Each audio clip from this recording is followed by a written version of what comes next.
porque nós não vamos permitir que as tranqueiras que governaram esse país voltem a governar esse país.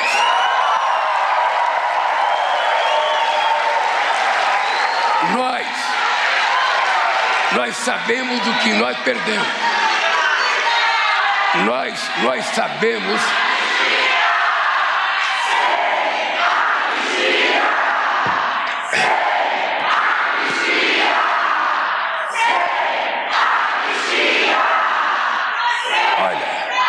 Nós sabemos o que nós perdemos quando essa gente governou o país. Cada um de vocês sabe o que perderam. Cada um de vocês sabe.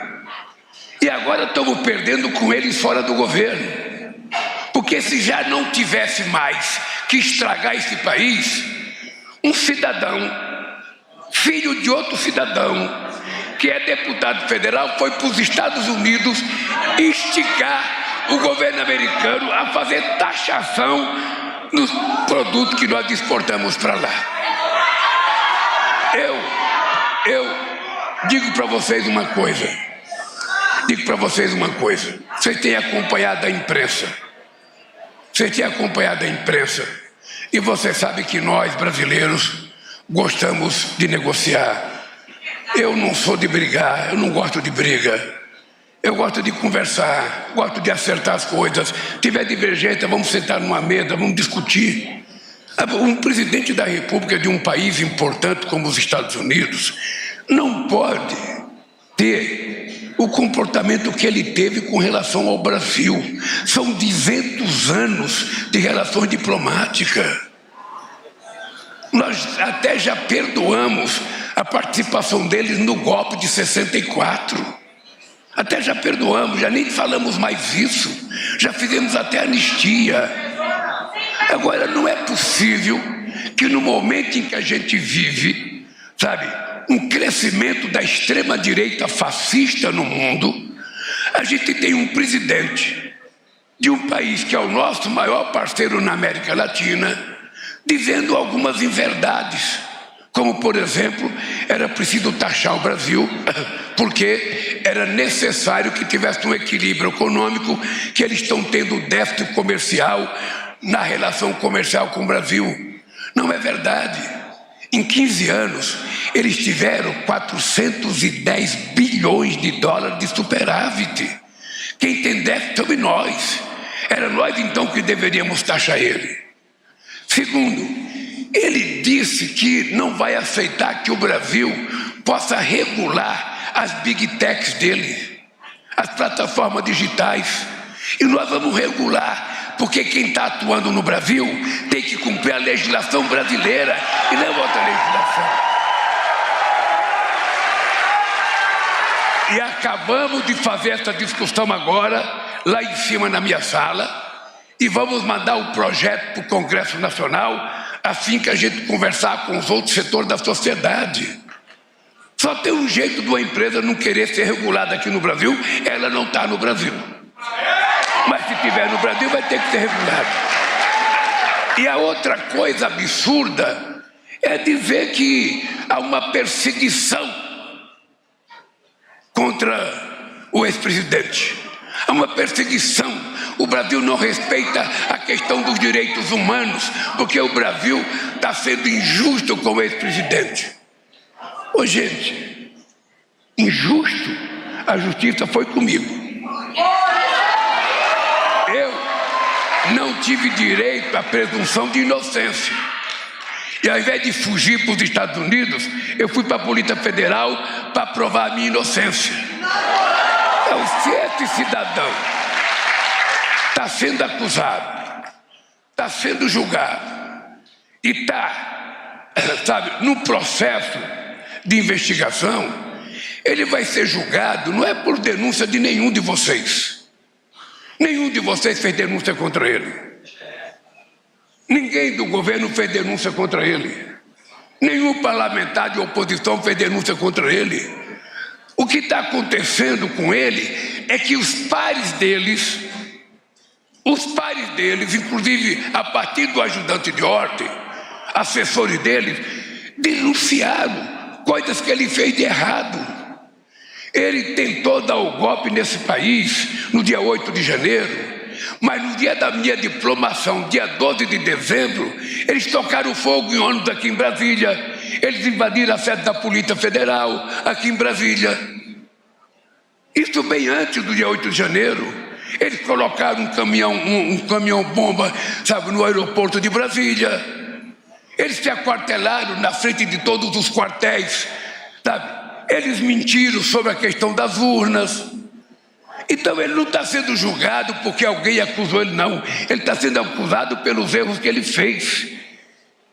E eu disse na resposta ao presidente Trump, se ele morasse no Brasil, fosse candidato no Brasil, e a gente tivesse um Capitólio, e ele tivesse mandado invadir o Capitólio, que morreu cinco pessoas, se ele estivesse no Brasil, ele também estaria sendo julgado. E se fosse culpado, ele teria que pagar pelos erros que cometeu. Isso é democrático. Sabe o que eles estão fazendo agora? Caçando o visto dos ministros da Suprema Corte. Caçando o visto. Os ministros da Primeira Corte não podem mais entrar nos Estados Unidos porque está caçado o visto. Oh, gente, isso não é forma de comportamento de um presidente da República da maior economia do mundo. Isso não é civilidade. Isso é um mau exemplo para a humanidade. Durante muitas décadas e muitos anos, os Estados Unidos tentou se apresentar como o país mais democrático, o país da oportunidade, o país da chance. Todo mundo tinha chance, todo mundo ficava rico. E agora, ele tem esse comportamento inexplicável e totalmente inaceitável. Então, o que é que nós temos dito?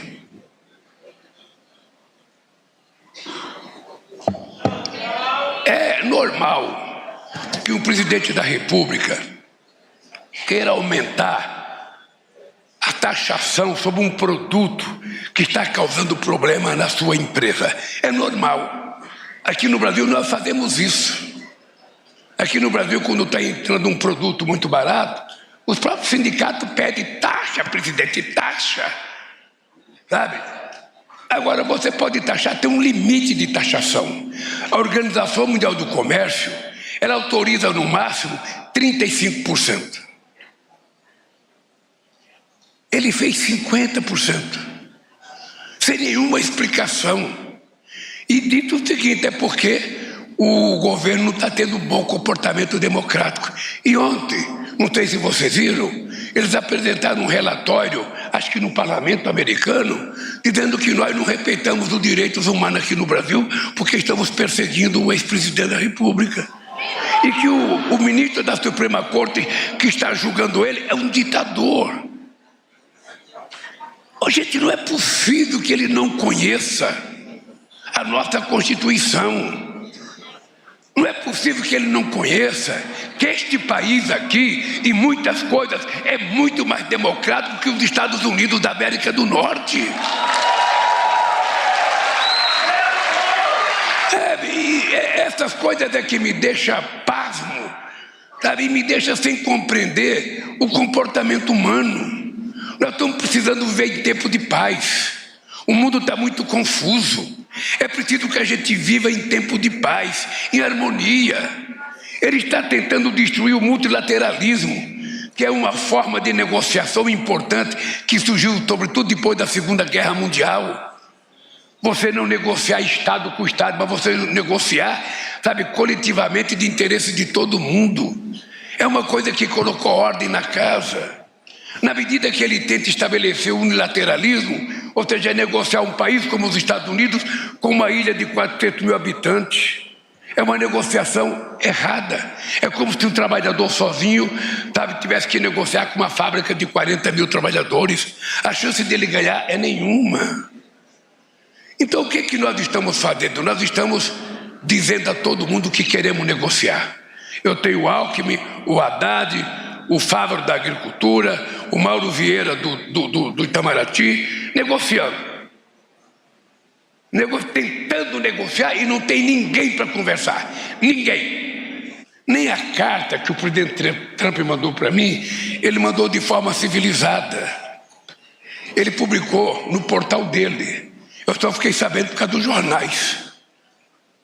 Ontem eu mandei uma carta para ele, convidando ele para vir na COP30. Porque a COP30 vai ser a COP da verdade. A COP30 vai ser a COP que nós queremos cobrar dos governantes do mundo, se eles acreditam ou não no que os cientistas falam de que o mundo está passando por gravíssimos problemas. Eles vão ter que dizer se acreditam ou não que nós precisamos tomar muitas providências para evitar que o planeta tenha um aquecimento acima de 1,5 graus. Eles vão ter que dizer se acreditam ou não dos problemas que nós estamos tendo no clima no mundo inteiro. Porque a partir daí nós vamos tomar decisões. Na COP de 2009 em Copenhague, eu e a Dilma estávamos lá. E eles prometeram 100 bilhões de dólares por ano para que a gente ajudasse a manter as florestas em pé. De 2009 até agora já faz 16 anos. Não saiu nada até agora. Nada. Agora a conta virou 1,3 trilhão de dólares.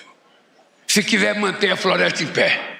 Porque todo mundo que defende a floresta em pé e que não conhece a Amazônia tem que saber que embaixo de cada copa daquela árvore mora um extrativista, mora um indígena, mora um pescador, mora um pequeno trabalhador rural que precisa sobreviver. Então, companheiros e companheiras, eu essa semana falei com o presidente da China, com o presidente da Índia, com o presidente Putin. Essa semana eu vou continuar falando com a África do Sul, com a Alemanha, com a França, com o México, para que a gente tome uma decisão sobre o que está acontecendo. Não é correto, não é justo e não é honesto. Eu nunca pedi para um presidente de um outro país gostar de mim ou não. Eu não quero saber se ele é de direita, de esquerda ou de centro. A única coisa que me importa é que ele é o presidente do país. E se ele é o presidente do país e foi eleito democraticamente, eu tenho que respeitá-lo como presidente daquele país. E eu só quero que ele me respeite como presidente do meu país. Eu perdi 3 eleições nesse país. Eu não fiquei choramingando. Eu fui me preparar. Fui conversar com vocês. Quantos de vocês eu já encontrei por esse país pedindo meu humilde votinho? Sabe? Então, é o seguinte. Eu quero que vocês não tenham medo.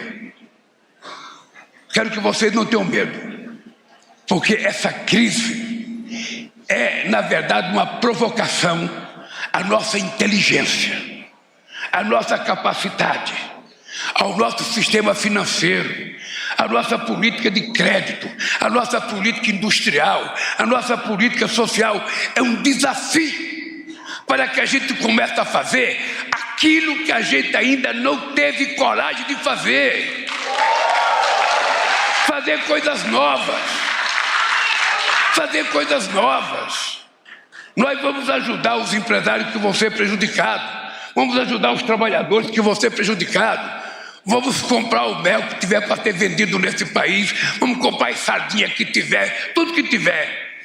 Nós vamos ter que mudar o sistema de compra das prefeituras para poder comprar os produtos brasileiros. Vamos ter que mudar. Porque toda crise é a oportunidade da gente sair dela mais forte. Foi assim com o antibiótico. O antibiótico foi criado por causa de pandemia. Ou seja, se criou um remédio e a humanidade ficou mais forte.